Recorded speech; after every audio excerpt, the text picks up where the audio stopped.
नमस्कार दोस्तों। तो आज हम वेटनरी एनाटॉमी की दूसरी क्लास स्टार्ट करते हैं।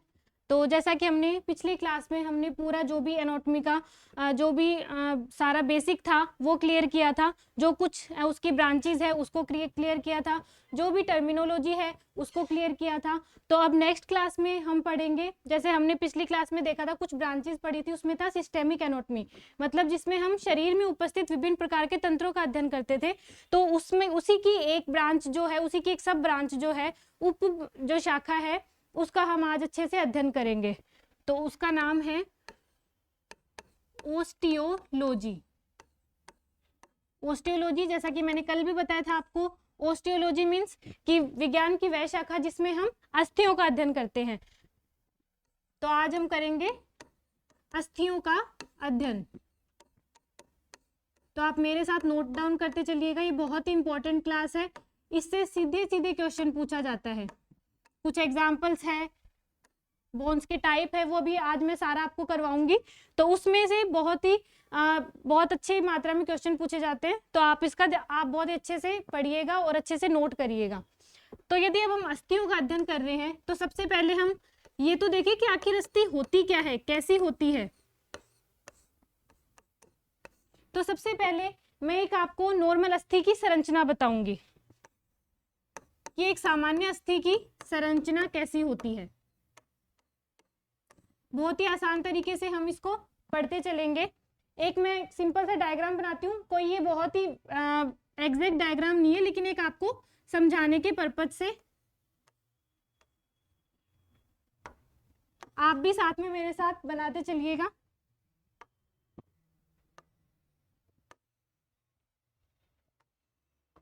ये इस तरह से मान लीजिए एक अस्थि है, तो इसका जो ऊपर वाला पार्ट है ये, और ये जो नीचे वाला पार्ट है ये है एक्सट्रीमिटी, मतलब कि ये सिरा है, कोई बोन है, इसके ये दो सिरे हैं, तो इनको बोलते हैं एपिफाइसिस। ये नाम आपको इसी तरह से याद करने पड़ेंगे, इनकी कोई हिंदी नहीं है, इसको बोलते हैं एपिफाइसिस। ये इसी तरह से याद आपको करनी है। जो सिरा है बोन का ऊपर वाला और जो नीचे वाला सिरा है, इसको भी बोलते हैं एपिफाइसिस। और ये जो लंबा सा पार्ट दिखाई दे रहा है, जो बोन का ये लंबा सा पार्ट दिखाई दे रहा है, इसको बोलते हैं डायाफाइसिस। याद रखिएगा, डायाफाइसिस। इन्हीं नामों से याद करना है, इनका और कोई हिंदी नाम नहीं है। तो जो बोन के जो दोनों सिरे हैं उनको बोलते हैं एपिफाइसिस, और जो बीच का सिरा है उसको बोलते हैं डायाफाइसिस। और कुछ जगह जो यहाँ पे बची है, जो एपिफाइसिस और डायाफाइसिस के बीच की जो छोटी सी सतह जो दोनों तरफ बची है, उसे बोलते हैं मेटाफाइसिस। मेटाफाइसिस। तो ये आप नोट डाउन करते चलिए, आप भी ऐसे रफली एक डायग्राम बना लीजिए, ताकि जब भी आप रिवाइज करें तो आपको ये आसानी से समझ में आ जाए। कोई भी हड्डी है उसका दोनों सिरा जो है वो क्या कहलाता है, एपिफाइसिस। जो सिलेंड्रिकल, जो एक बड़ा सा पार्ट है, लंबा सा शाफ्ट है, उसको बोलते हैं डायाफाइसिस। और इन दोनों के जो बीच का स्थान है वो कहलाता है मेटाफाइसिस। ठीक है, अब देखिए, मान लो मैं एक बोन का उदाहरण बोल रही हूँ। इसके जो बीच में ये वाला जो हिस्सा है, सारी बोन्स में नहीं होता, वो मैं आगे बताऊंगी किस बोन में होता है, लेकिन ये जो हिस्सा है इसको बोलते हैं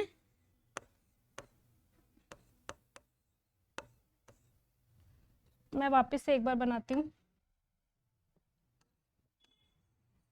ये आप नोट डाउन कर लीजिएगा, जो एपिफाइसिस डायाफाइसिस मैंने बताया। अब इसी में जो नेक्स्ट पार्ट है वो मैं आपको अभी बताऊंगी। जैसे अभी ये मैंने एक बोन बनाई थी,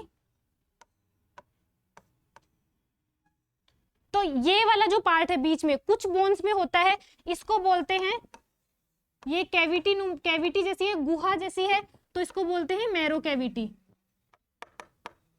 और इस मैरो कैविटी में क्या पाया जाता है, बोन मैरो। बोन है और ये इसमें पाया जाता है, तो इसका नाम है बोन मैरो, जिसको हिंदी में हम कहते हैं अस्थि मज्जा। इसका कार्य वगैरह हम सब बाद में पढ़ेंगे, एक बार आप मोटा मोटा देख लीजिए। ठीक है, तो क्या पढ़ा था मैंने, ऊपर वाला ये जो पार्ट है ये एपिफाइसिस, ये भी एपिफाइसिस, जो बोन के दोनों सिरे हैं। बीच का जो पार्ट है वो डायाफाइसिस, और इनके जो बीच का पार्ट है एपिफाइसिस और डायाफाइसिस के बीच का भाग है उसको बोलते हैं मेटाफाइसिस। ठीक है, तो बोन मैरो क्या करता है, बोन मैरो जो है वो इसमें लाल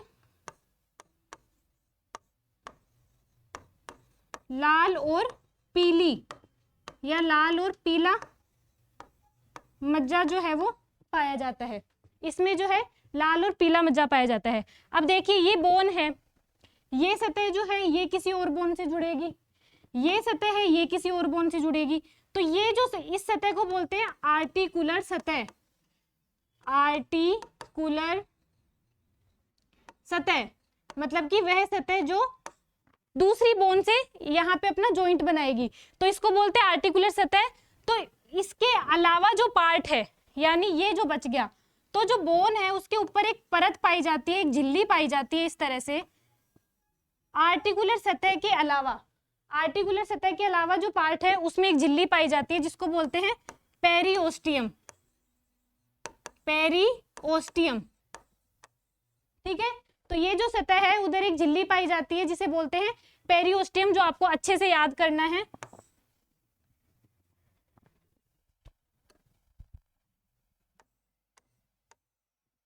अब जैसे ये बनाई तो ये वाली जो इधर सतह है उधर क्या पाया जाता है, पेरिओस्टियम। मतलब ये किसको कवर करती है, आर्टिकुलर सतह के अलावा जो सतह है उसको कवर करती है। क्या कौन सी लेयर जो है वो कवर करती है, पेरिओस्टियम। ठीक है, और जो बोन मैरो था अपना, इधर जो मैरो कैविटी थी उसको एक झिल्ली कवर करती है इस तरह से, उसको बोलते हैं एंडोस्टियम। तो आपको इसमें डिफरेंस मालूम पड़ गया होगा। ठीक है, पेरिओस्टियम जो पूरी बोन को कवर करती है, कौन सी सतह को छोड़ के, आर्टिकुलर सतह को छोड़ के। आर्टिकुलर सतह कौन सी, जो दूसरी बोन के साथ जहां से बोन जुड़ती है उस जगह को छोड़कर जो बाकी सतह जो एक झिल्ली कवर करती है उसको बोलते हैं पेरिओस्टियम, और जो अंदर मैरो कैविटी थी उसको एक झिल्ली कवर करती है जिसको बोलते हैं एंडोस्टियम। ये आपको इसी तरह से याद करना पड़ेगा। ठीक है, तो आई थिंक ये सारा आपके क्लियर होगा।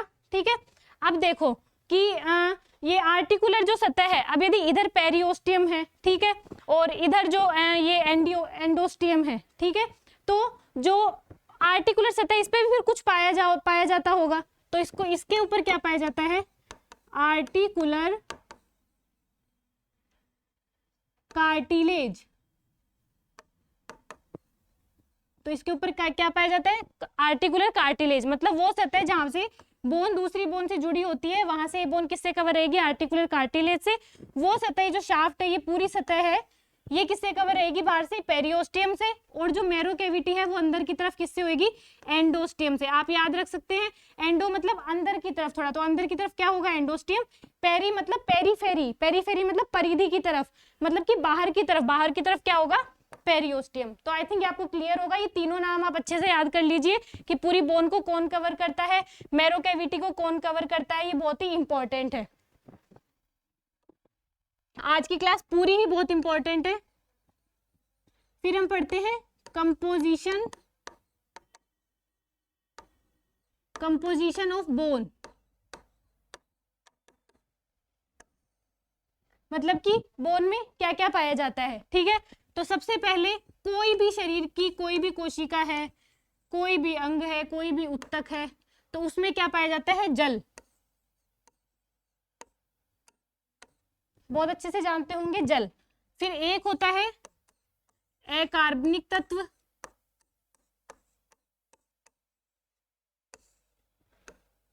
अकार्बनिक तत्व, और एक होता है कार्बनिक तत्व।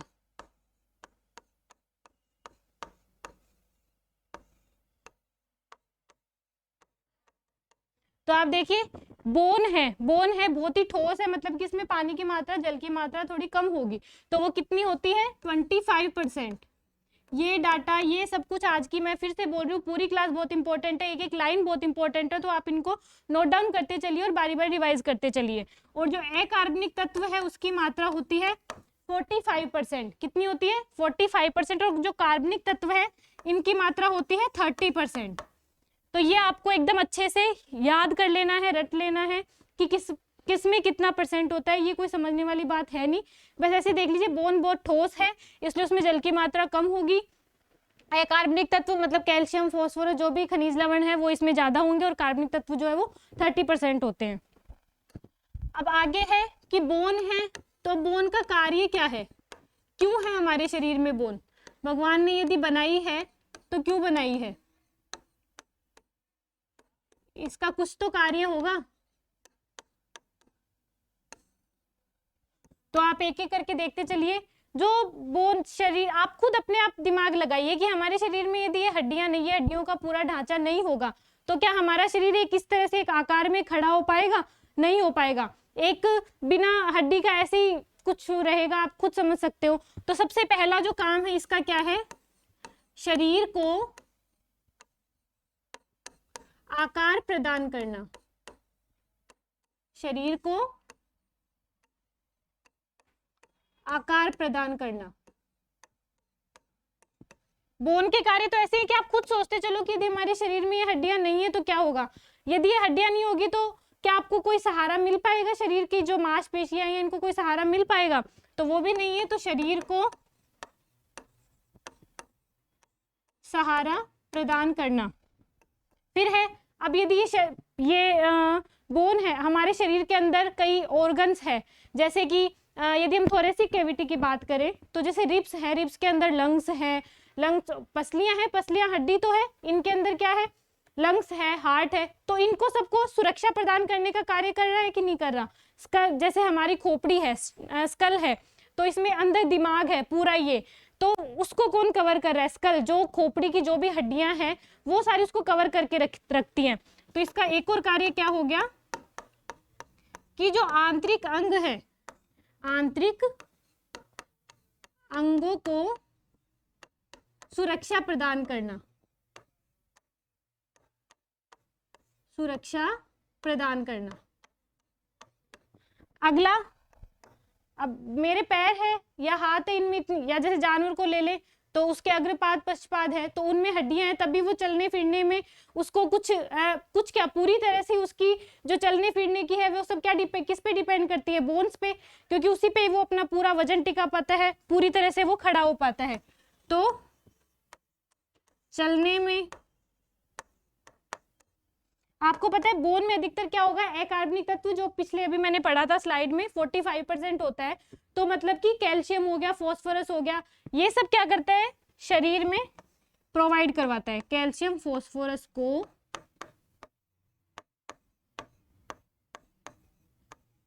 शरीर में प्रोवाइड करवाता है।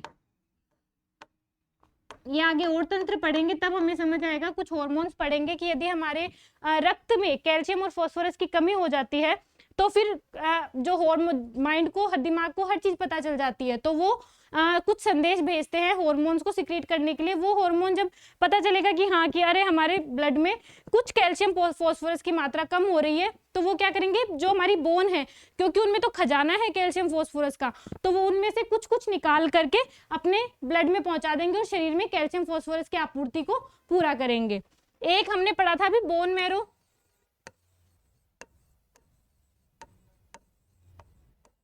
तो बोन मैरो क्या करता है, ये जो रक्त कोशिकाएं हैं, बोन मैरो क्या करता है, रक्त कोशिकाओं का निर्माण करता है। आरबीसी है, इनका निर्माण कहाँ होता है, बोन मैरो में होता है, मतलब कि अस्थि मज्जा में। ये सब कुछ नोट करते चलिए, सब कुछ बहुत ही इंपॉर्टेंट है। अस्थि मज्जा में रक्त कोशिकाओं का निर्माण करता है। तो अब ये बोन के कार्य हो गए। आगे हम पढ़ते हैं, क्योंकि हम एक एनिमल के बारे में बात नहीं कर रहे हैं, हम बहुत सारे एनिमल के बारे में बात कर रहे हैं। अब इंसान में तो जैसे हम सबको पता है, शुरू से पढ़ते आ रहे हैं कि हाँ भाई 206 हड्डियां होती है, लेकिन अब अलग अलग एनिमल है, उनमें टोटल नंबर ऑफ बोन्स कितने होते हैं, और ये सीधा सीधा क्वेश्चन पूछा जाता है कि हाँ इस एनिमल में कुल अस्थियों की संख्या कितनी है। तो ये तो आप एकदम ही अच्छे से याद कर लीजिए। तो हम जो मेन पढ़ते हैं वो कौन है, सबसे पहले तो हम गाय में टोटल नंबर ऑफ बोन्स होती हैं 208। ये वाली जो चीज, ये जो भी मैं लिखूंगी ये सारा आप अच्छे से नोट कर लीजिए, क्योंकि ये बहुत ही ज्यादा इंपॉर्टेंट है। सीधा सीधा क्वेश्चन पूछा जाता है यहाँ से। घोड़े में जो है वो 200 बोन है, गाय में 208, घोड़े में 200। फिर एक हम पढ़ते हैं डॉग, कुत्ता, इसमें टोटल नंबर ऑफ बोन है 291, 291, ये भी याद ही करना है, अच्छे से याद कीजिए। सुअर, पिग, पिग में कितनी बोन है 274, ये भी आपको एकदम अच्छे से याद करनी है। फिर आती है पोल्ट्री, मुर्गा, मुर्गे में कितनी बोन है 169, ठीक है। तो ये आपको एकदम अच्छे से याद करते चलना है, ये पूरा ही सारा ही बहुत ही इंपॉर्टेंट है, ये सारी, इनमें से कोई एक नहीं, कोई भी पूछ सकता है एग्जामिनर, और सीधा सीधा क्वेश्चन है और एकदम सही होगा। गाय में 208 हड्डियां होती है, घोड़े में 200, कुत्ते में 291 और सुअर में 274, मुर्गे में 169, 169। अब ये हमने सारी बोन की, एक नॉर्मल जो बोन है उसकी आकार कैसा होता है, उसके कार्य क्या होते हैं, उसमें क्या क्या पाया जाता है, या कौन सी एनिमल में कितनी हड्डियां पाई जाती है, इन सब का हमने अध्ययन किया। अब हम देखते हैं कि अब हम पढ़ेंगे classification of bone. Classification of bone मतलब क्या देखेंगे हम, अस्थि का वर्गीकरण, अस्थि या अस्थियों का वर्गीकरण। अब वर्गीकरण कैसे, किस प्रकार से हम करेंगे, तो वो देखिए कि जब कोई भी बोन है यदि हमें सामने रख दे तो अब हमें वो दिखेगी कैसी। अब हमें उसको देखना है कि वो लंबी है या चौड़ी है, उसकी लंबाई ज़्यादा है या लंबाई चौड़ाई लगभग बराबर है, वो पतली सी है या फिर थोड़ी मोटी है, मतलब वो बाह्य आकारी की, मतलब उसकी ग्रॉस जो अपीयरेंस है, मतलब कि उसकी बाह्य आकारी की जो बोन है, उसकी हड्डी जो है उसकी बाह्य आकारिकी को देखकर हम बोन को कितने भागों में बांट सकते हैं, 7 समूहों में बांट सकते हैं। कितने समूहों में, 7 समूहों में बांट सकते हैं। इनके हम एक एक करके बात करेंगे, लेकिन ये सीधा सीधा है, कोई इसमें ज्यादा कोई लंबी चौड़ी बात नहीं, बस इनके एक जो एग्जाम्पल है और कुछ में इंपॉर्टेंट पॉइंट जो आपको मैं पॉइंट आउट करते चलूंगी वो आपको नोट करने हैं और अच्छे से याद रखने हैं। तो ये 7 समूह में पहली जो बोन आती है वो आती है लॉन्ग बोन, और ये भी मैं आपको पहले से बोलते आई हूँ कि आप हमेशा पहले जो उसका नाम है उस पर ध्यान दीजिए, आपको आधी चीजें तो ऐसे ही समझ आ जाएंगी। लंबी अस्थि, लॉन्ग बोन, मतलब कि वह अस्थि जिसकी लंबाई जो है वो उसकी चौड़ाई की अपेक्षा थोड़ी अधिक होती है, मतलब कि लंबाई ज्यादा होगी चौड़ाई कम हो गई, तो वह अस्थियां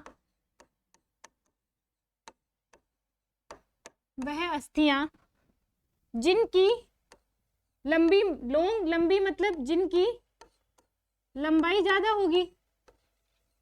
अब लंबाई ज्यादा, किसी भी चीज को हम कम ज्यादा बोलते तो किसी की तुलना करके बोलते हैं, जिनकी लंबाई उसकी चौड़ाई की अपेक्षा ज्यादा होगी। नोट डाउन करते चलिए मेरे साथ, जिनकी लंबाई उनकी चौड़ाई की अपेक्षा ज्यादा होगी तो उसको हम क्या बोलेंगे, लॉन्ग बोन। ठीक है, बहुत ही इजी है, वह अस्थि जिसकी लंबाई उसकी चौड़ाई की अपेक्षा ज्यादा होगी। ठीक है, एक सबसे इंपॉर्टेंट बात है कि इसमें लंबी बोन में, ठीक है ये तो एक नॉर्मल सी बात होगी, तो कोई भी बता देगा, बाकी एक जो चीजों में अच्छे से ध्यान रखनी है वो है कि जो भी लॉन्ग बोन होते हैं, लंबी अस्थि जो होती है, जो भी लंबी अस्थि होती है उसमें पाई जा, जो भी मैंने पहले भी बताया था, medullary cavity,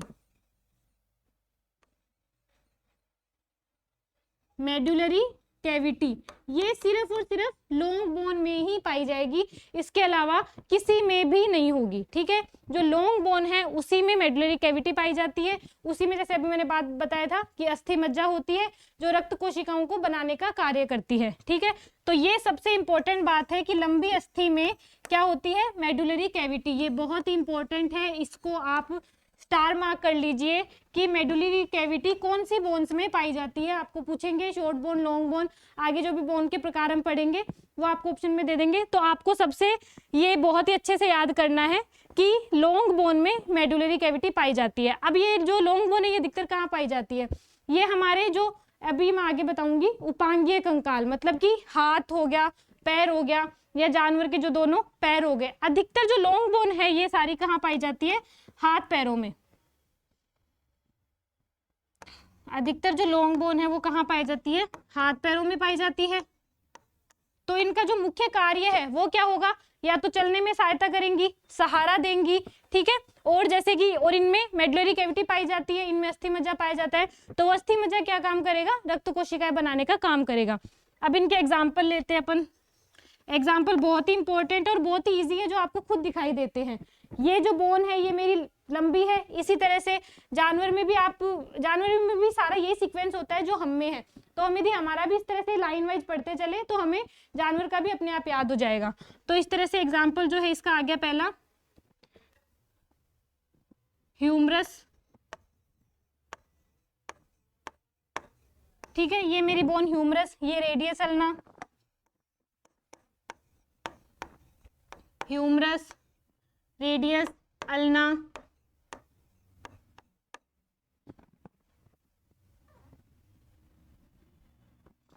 humerus, radius ulna. ठीक है, फिर ये इधर, ठीक है, ये इधर छोटी बोन है जो मैं आगे आप बताऊंगी। फिर है ये वाली ये भी लंबी है, ये मेटाकार्पल।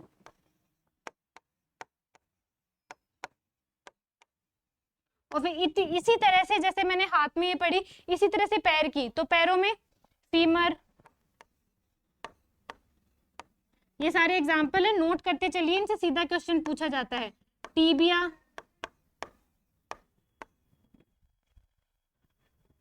इधर लिखती चलती हूँ, टीबिया, फिबुला,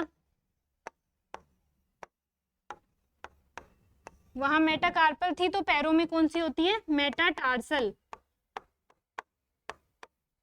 मेटाटार्सल, और मेटाटार्सल के बाद आती है फेलेंजिस, मतलब उंगलियों में जो हड्डियां होती है, तो फेलेंजिस। तो ये सारा जो पार्ट है ये पूरा की लॉन्ग बोन क्या होती है, उनमें मेडुलरी कैविटी पाई जाती है, सबसे इंपॉर्टेंट बात ये हो गई। और फिर fibula, tibia, fibula, metatarsal, phalanges, ये सारी क्या है, इनके एग्जाम्पल है। और ये भी बहुत ही ज्यादा इंपॉर्टेंट है कि सीधा सीधा पूछ लेते हैं कि ह्यूमरस जो है वो कौन सी बोन का एग्जाम्पल है, या लॉन्ग बोन में कौन सी बोन आती है, इस तरह से कुछ भी पूछ सकते हैं। एक बात रह गई, वो है कि जो हमने फीमर पढ़ी, फीमर जो है वो लार्जेस्ट लॉन्ग बोन होती है, मतलब कि जो सबसे बड़ी जो बोन है हमारे शरीर की वो कौन सी है, फीमर। ठीक है, ये भी बहुत ही इंपॉर्टेंट है। तो इसमें दो चार चीजें हैं, या तो आपको ये एग्जाम्पल का नाम लेके पूछ लेंगे कि ये शॉर्ट बोन है, लॉन्ग बोन है, फ्लैट बोन है, कैसी है, या फिर लॉन्ग बोन पूछ के आपको और अलग एग्जाम्पल देके इनमें से कोई एक एग्जाम्पल देके पूछ लेंगे, या मेडुलरी कैविटी कौन सी बोन में पाई जाती है ये पूछ लेंगे, या फिर जो लार्जेस्ट लॉन्ग बोन है वो है फीमर, ये पूछ लेंगे। फिर एक इसमें आता है रिब्स। रिब्स जो है वो बोन तो लंबी है, रिब्स जैसे आप देखिए जानवर है, जानवर की पूरी इस तरह से उसकी जो थोरेसिक कैविटी है उसको अच्छे से ऐसे कवर कर लेती है, मतलब वो लंबी तो है।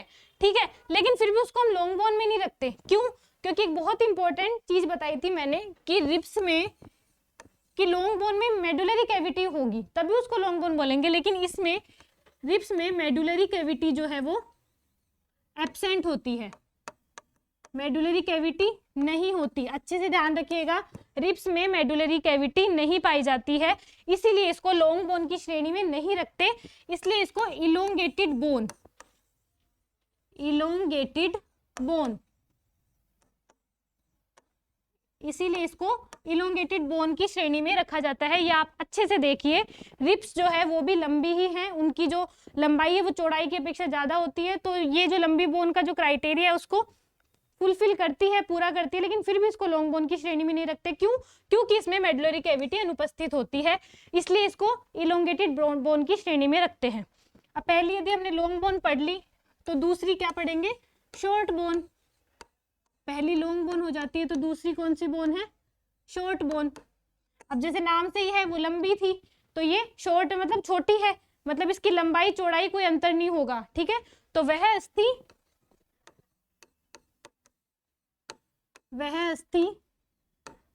जिसकी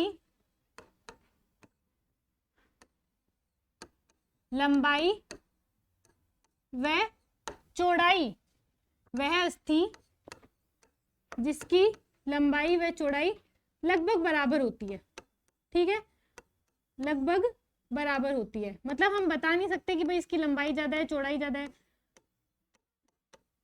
लगभग बराबर होती है, जिससे हम इसको डिफरेंशिएट नहीं कर पाते। तो इस तरह से मतलब ये एक दूसरे से बराबर होगी। दूसरा, इसमें जो मैरो कैविटी थी या मेडुलरी कैविटी थी वो एब्सेंट होती है, मतलब अनुपस्थित होती है। मेडुलरी जो कैविटी है वो अनुपस्थित होती है, ये अच्छे से याद रखना है। वही मैंने पहले बताया था कि सिर्फ लॉन्ग बोन में पाई जाएगी, तो इसमें अनुपस्थित होती है। ये कहाँ उपस्थित होती है? ये अधिकतर ये कहाँ उपस्थित होती है? अधिकतर दो लॉन्ग बोन के बीच में पाई जाती है। अधिकतर दो लंबी अस्थि के बीच में पाई जाती है। कहाँ पाई जाती है? दो लंबी अस्थि के बीच में, ठीक है। अब दो लंबी अस्थि के बीच में पाई क्यों जाती, मतलब ये मान लो, ये जब भी मैंने लॉन्ग बोन का उदाहरण पढ़ा था, ये ह्यूमरस है, ये रेडियस अल्ना है, तो ये इन दोनों के बीच में, या फिर जैसे ये रेडियस अल्ना है और ये मेटाकार्पल है, तो अभी मैंने ये पढ़ा था, तो इनके बीच में जो बोन है, जैसे कार्पल है या पैर की जो टिबिया फिबुला है और जो मेटाटार्सल बोन है, इनके बीच में पाई जाती है। तो इनके एग्जाम्पल क्या होंगे?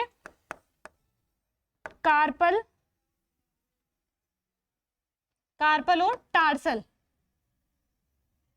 अब ये बोन यदि यहाँ उपस्थित, तो इसका कार्य क्या है? एक तो क्या है? गतिशीलता। ये जो मेरा जॉइंट है, इधर जो ये बोन है, ये कौन सी है? कार्पल बोन है, तो ये देखिए इधर गतिशीलता प्रदान करती है। दूसरा कि एक लॉन्ग बोन है तो उसपे बहुत ज्यादा दबाव ना पड़े, मतलब कि ये भी कुछ दबाव को ले ले, तो इस तरह से ये दबाव का वितरण करती है कि एक अकेली इस बोन पे ना पड़े, थोड़ा थोड़ा इन बोन्स पे भी पड़े। तो इसलिए इनका क्या है? एक तो कार्य क्या? एक तो गतिशीलता प्रदान करना, गतिशीलता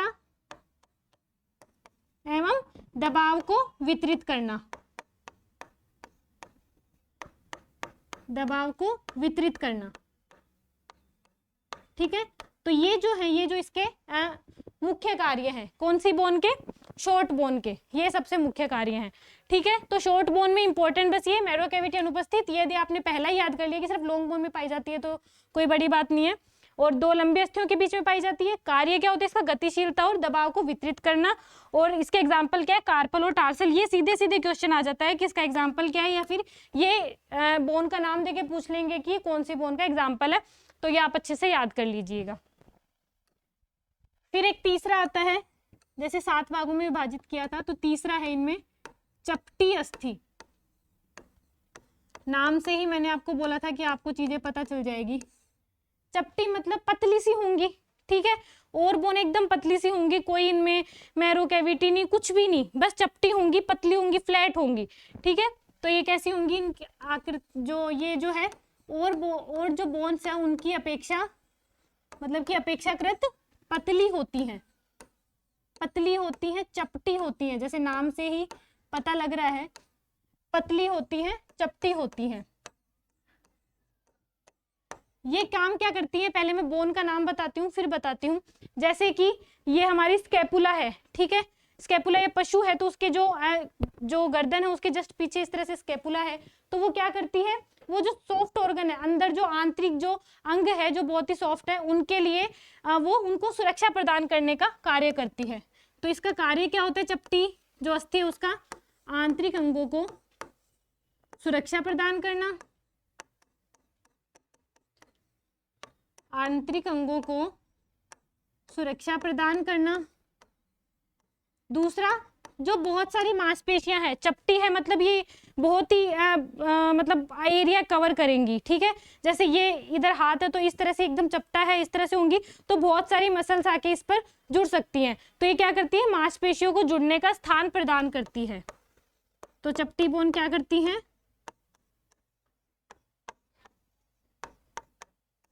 मांसपेशियों को जुड़ने का स्थान प्रदान करती है, जुड़ने के लिए स्थान प्रदान करेंगी। दूसरा क्या होगा, अब जैसे हाँ यही इसका मतलब मेन काम यही है कि तो आंतरिक अंगों को सुरक्षा प्रदान कराएगी, दूसरा मांसपेशियों को जुड़ने के लिए स्थान प्रोवाइड करेगी। तो इसका जो एग्जांपल है, जैसे मैंने अभी पहले भी बोला था, स्कैपुला और पेल्विक बोन, स्कैपुला और पेल्विक बोन, पेल्विक बोन ये सब क्या करती हैं, आंतरिक जो भी अंग है उनको जो रिप्रोडक्टिव जो ये ऑर्गन्स है वो सारे पेल्विक जो कैविटी है उसमें पाए जाते हैं। तो ये पेल्विक बोन उनको जो रिप्रोडक्टिव ऑर्गन है उनको एक सुरक्षा प्रदान करवाते हैं। तो पेल्विक बोन आ गई, चपटी, ये भी चपटी अस्थियां होती है और बहुत सारी मसल्स को जुड़ने के लिए ये जगह प्रदान करती हैं। और एक स्कैपुला, तो ठीक है ये सारी होगी चपटी अस्थि, इसमें भी कुछ इतना इंपॉर्टेंट है नहीं, बस एग्जाम्पल है कि चपटी अस्थि के जो एग्जाम्पल है वो कौन कौन से है, स्कैपुला और पेल्विक बोन, ठीक है। तो ये भी आप नोट करते चलिए। अगली ये तीसरे नंबर की होगी। चौथे नंबर की जो है वो है अनियमित बोन,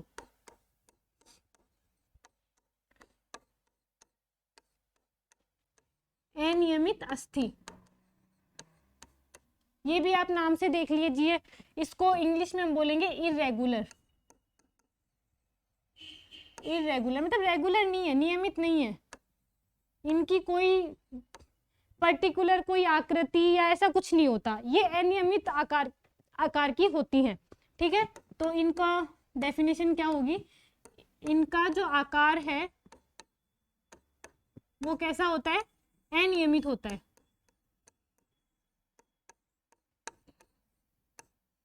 इनका जो आकार है वो कैसा होता है, अनियमित होता है। और अधिकतर क्या होता है, ये शरीर में एक ही पाई जाती हैं। जैसे इतनी देर में जो बोल रही थी, पहला हमने लॉन्ग बोन पढ़ा तो ह्यूमरस दो है एक ही साथ में, एक ही साथ में। फिर बाद में मैंने पढ़ा जैसे शॉर्ट बोन पढ़ा तो उसमें कार्पल पढ़ा तो वही साथ में भी, ये साथ में भी है, वो भी दो है। फिर मैंने चपटी बोन्स पढ़ा तो स्कैपुला है तो वो इस साइड भी है, इस साइड भी है, ठीक है। तो इस तरह से वो सारी क्या दो दो थी, लेकिन ये जो अनियमित अस्थियां हैं ये अधिकतर एकल होती हैं, ठीक है। मैक्सिमम क्या होती है, ये एकल होती हैं, अधिकतर क्या होती है, ये एकल होती हैं, अधिकतर एकल होती हैं। और जो पशु है उसकी जो अक्ष है मेनली उसकी अक्ष पर स्थित होती है, ठीक है, मतलब मिडिल लाइन पर। जैसे कल मैंने बताया था ये हमारी मिड लाइन है, तो इस तरह से यदि पशु है तो उसकी जो मीडियन प्लेन है जो उसको दो भागों में विभाजित करती है, ये मैं वही पिछली क्लास का ही बोल रही हूँ, यदि आपने रिवाइज किया होगा तो आपको मेरी बातें समझ आ रही होगी। इस तरह से यहाँ पे सीधा सीधा वर्ड यूज आता है कि शरीर के जो मीडियन प्लेन है उस पर स्थित होती है। तो आपको ये चीज अच्छे से समझ आनी चाहिए, मेरे को बारी बारी बताने की जरूरत ना पड़े कि मीडियन प्लेन क्या होता है। तो ये कहाँ होती है, शरीर के मीडियन प्लेन पर होती है, मतलब कि जो उसकी कशेरुकाएं हैं। तो इसका एग्जाम्पल क्या हो जाएगा, वर्टिब्रीज, वर्टिब्रीज मतलब कि कशेरुकाएं। तो जो अनियमित बोन है, अनियमित बोन का जो उदाहरण है वो क्या होगा, कशेरुकाएं, जो पशु के मीडियन प्लेन पर पाई जाती हैं। फिर ये चौथे नंबर की होगी। अब पांचवें नंबर की है वायवीय बोन, वायवीय अस्थि। पांचवें नंबर की जो बोन है वायवीय अस्थि, या इसको इंग्लिश में बोलते हैं न्यूमेटिक, न्यूमेटिक बोन, ठीक है। नाम से ही विदित है वायवीय, वायवीय मतलब कि उसमें वायु होगी, ठीक है। तो ये किस में पाई जाती है, पक्षियों में, ये मेनली पक्षियों में पाई जाती है। और किन बोन्स को बोलते हैं वायवीय अस्थि, मतलब कि जो पशु पक्षी होते हैं उनकी जो लॉन्ग बोन है उन्हीं को वायवीय अस्थि बोलते हैं। अब उनमें ऐसा क्या है कि और में तो उसको लॉन्ग बोन बोल दिया, इसमें इसको न्यूमेटिक बोन या वायवीय अस्थियां बोला है। तो ऐसा इसलिए क्योंकि इनमें जो है जो पक्षियों की लॉन्ग बोन होती है, पक्षियों की लंबी अस्थियों में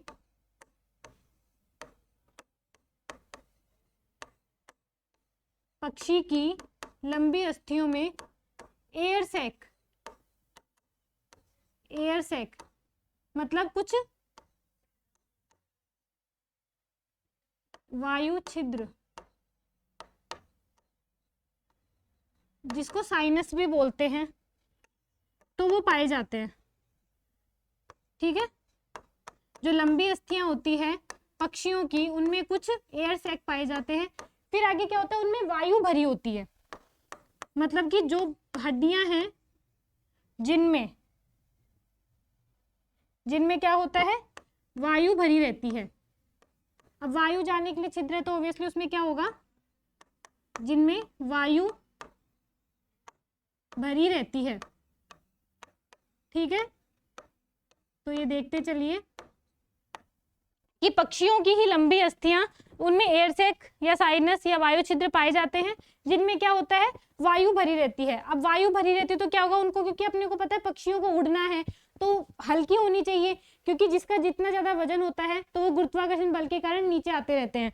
तो इसलिए भगवान ने पहले से इस तरह से उनका निर्माण किया है कि उनकी अस्थियों को, जो शरीर का सबसे जो मेजर जो वजन वाला जो पार्ट है, मतलब हड्डियां हैं, उनको ही उसमें हल्का कर दिया। कैसे हल्का कर दिया, कि जो उनकी लंबी अस्थियां थी उसमें एयर सैक या साइनस बना दिया, जिस वजह से क्या है कि उनमें वायु भरी रहती है, जो उसको उत्प्लावक एक बल पड़ा होगा आपने पहले, जो ऊपर की तरफ हमें मतलब नीचे की तरफ नहीं जाने देता, थोड़ा ऊपर की तरफ आने देता है, तो वो उत्प्लावकता प्रदान करती हैं ये अस्थियां। मतलब इनका कार्य हम यदि बोले तो क्या बोलेंगे कि ये उत्प्लावकता। ठीक है, तो ये बोन क्या करती है, उत्प्लावकता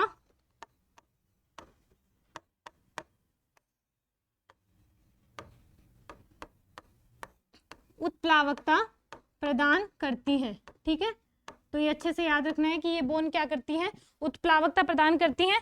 और इसका एग्जाम्पल क्या होगा, जो मैंने पहली लाइन में लिख दिया, लंबी अस्थियां। किसकी लंबी अस्थियां, पक्षियों की।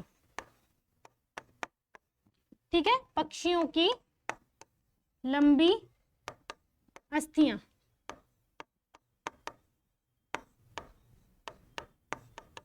ठीक है, तो पक्षियों की लंबी अस्थियां किसका एग्जाम्पल है, वायवीय अस्थियां या फिर न्यूमेटिक बोन। तो ये पक्षियों में है, ये भी आपको अच्छे से याद करनी है।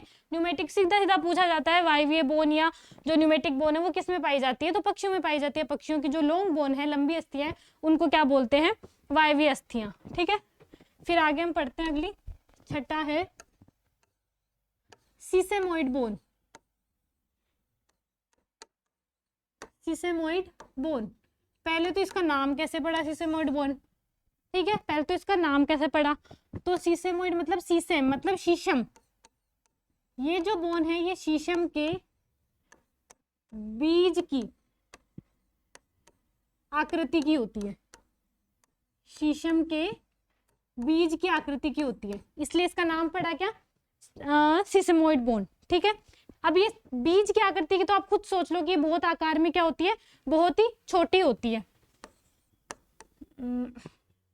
क्या होती है, ये आकार में बहुत छोटी होती है, क्योंकि एक शीशम के बीज के आकार की है, तो बीज तो आप खुद ही जानते हैं छोटा ही होगा, तो आकार में छोटी होती है।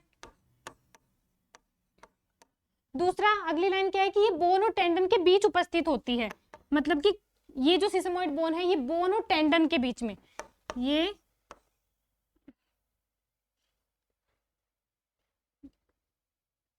बोन मतलब अस्थि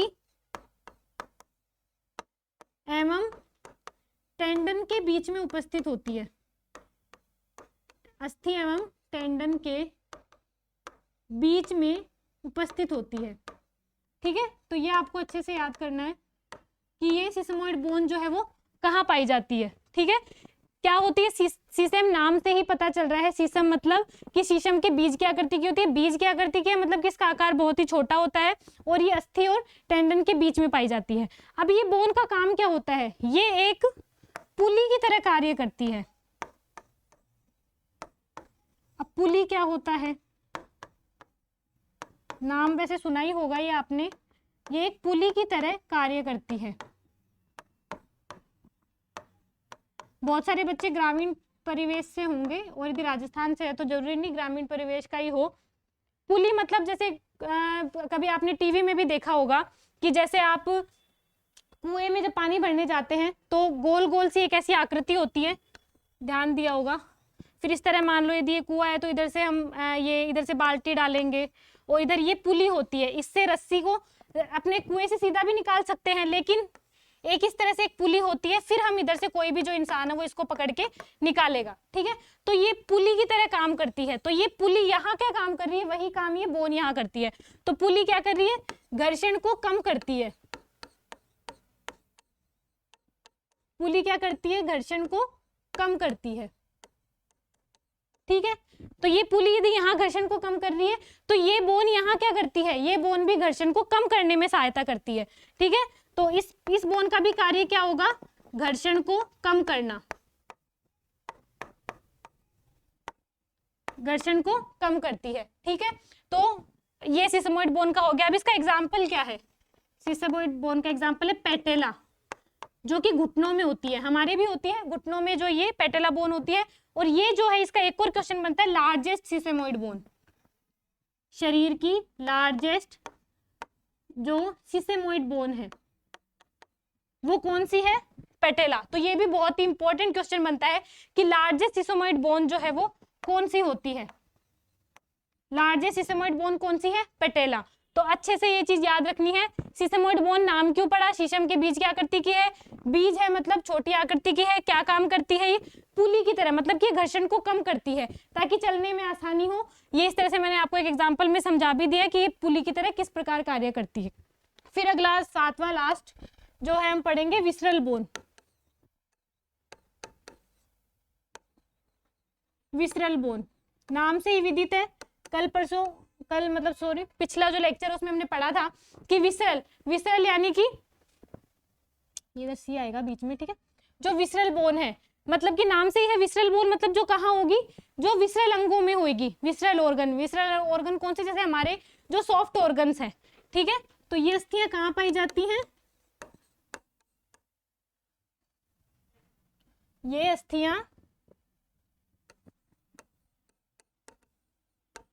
अस्थियां कहाँ होती है, विसरल नाम है तो विसरल अंगों में, मतलब कि आंतरिक अंगों में पाई जाती है।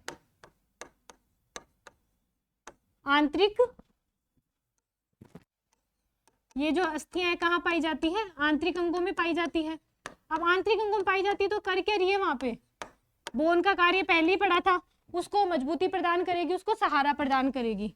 तो फिर ये क्या करती है, वहां आंतरिक अंगों में रह के मजबूती और सहारा प्रदान करती है।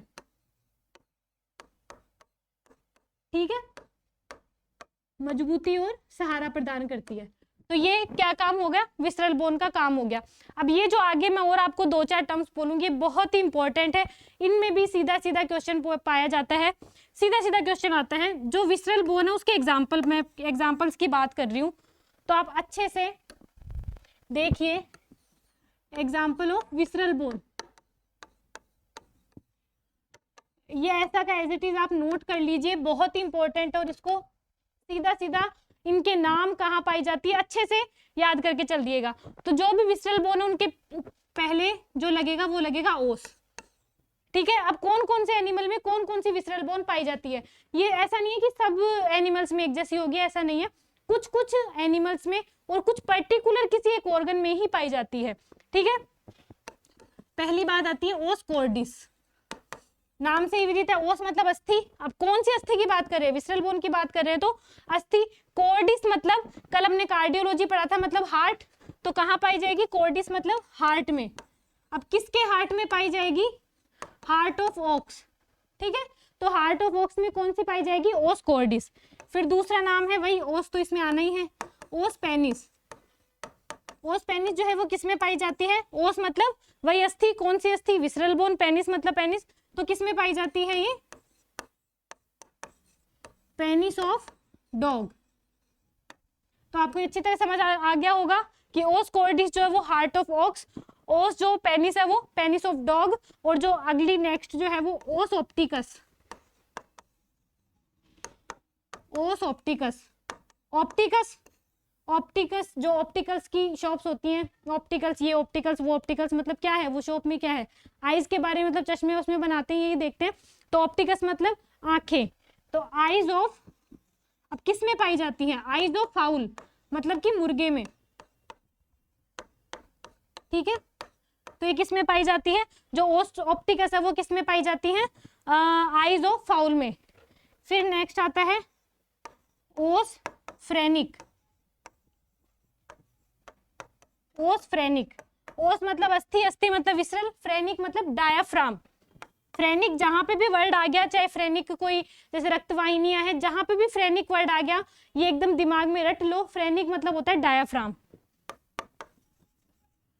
तो डायाफ्राम ऑफ कैमल, ऊंट, ऊंट के डायाफ्राम में कौन सी अस्थि पाई जाती है, कौन सी विसरल बोन पाई जाती है, ओस फ्रेनिक, ठीक है। ओस फ्रेनिक कहाँ पाई जाती है, डायाफ्राम ऑफ कैमल।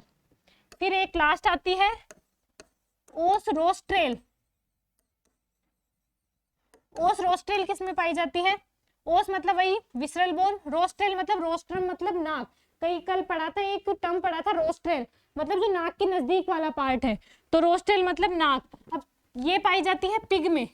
अब तुम्हें पता है पिग है, पिग में नाक क्या, उसमें तो स्नाउट है, आगे जो उसका जो पार्ट होता है पिग का, तो वो स्नाउट है, तो पिग के स्नाउट में,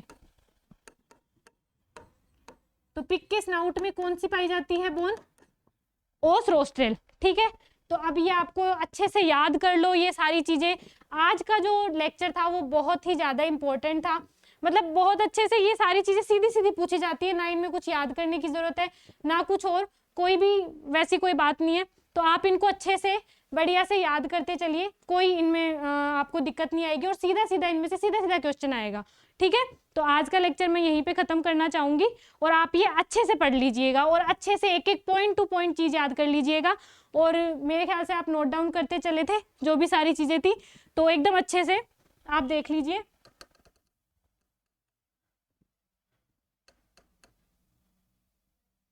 ठीक है, तो पहला ये सबसे इंपॉर्टेंट पार्ट था, सीधा सीधा क्वेश्चन आता है यहाँ से कि कौन से एनिमल में कौन सी हड्डी पाई जाती है। फिर हमने वर्गीकरण पढ़ा, किसको देख के, उसकी बाह्य आकारिकी को देख के उसका वर्गीकरण पढ़ा, जिसमें लॉन्ग बोन जो लंबी है, मेन जो उसकी जो इंपॉर्टेंट चीज है वो क्या है, मेडुलरी कैविटी पाई जाती है, और इसकी जो एग्जाम्पल है वो, और जो फीमर जो है वो लार्जेस्ट लॉन्ग बोन है। फिर हमने रिप्स पढ़ा कि रिप्स भी लंबी है, लेकिन उसको लॉन्ग बोन की श्रेणी में क्यों नहीं रखा, क्योंकि इसमें मेडुलरी कैविटी एब्सेंट होती है। फिर हमने पढ़ा शॉर्ट बोन, शॉर्ट बोन में कुछ नहीं है, बस उसकी लंबाई और चौड़ाई दोनों लगभग बराबर होती है, मैरो कैविटी होगी नहीं, और इसके एग्जाम्पल। फिर चपटी अस्थि, चपटी मतलब वो पतली होती है, चपटी होती है, काम क्या है और उसका एग्जाम्पल क्या है। अनियमित अस्थि इरेगुलर होती है, मीडियन प्लेन जो है उस पर पाई जाती है। वायवीय अस्थि पक्षियों में ही होती है, एयर सैक होते हैं, जो पक्षियों की लॉन्ग बोन होती है उनमें ही छिद्र होते हैं और उनमें एयर भरी होती है, इसलिए उनको किस में बांट दिया है, वायवीय अस्थियों में। फिर है सिसमोइड बोन, क्यों सिसमोइड बोन बोलते हैं, क्योंकि ये शीशम के बीज की आकृति की होती है, छोटी होती है, एक पुली की तरह कार्य करती है, ठीक है। इसका एग्जाम्पल जो है वो पेटेला, जिसका मोस्ट इंपॉर्टेंट चीज है कि ये लार्जेस्ट सिसमोइड बोन भी है। फिर विसरल बोन, विसरल बोन मतलब जो नाम से ही विदित है, विसरल अंगों में पाई जाती है।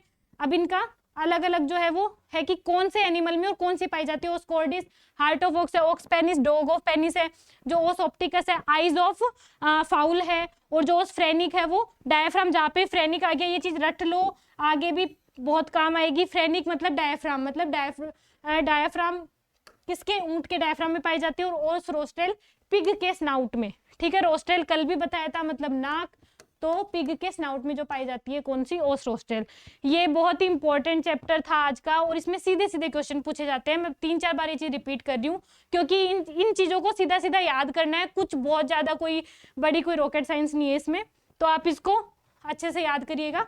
तो हम मिलते हैं नेक्स्ट लेक्चर में, ओके, थैंक यू।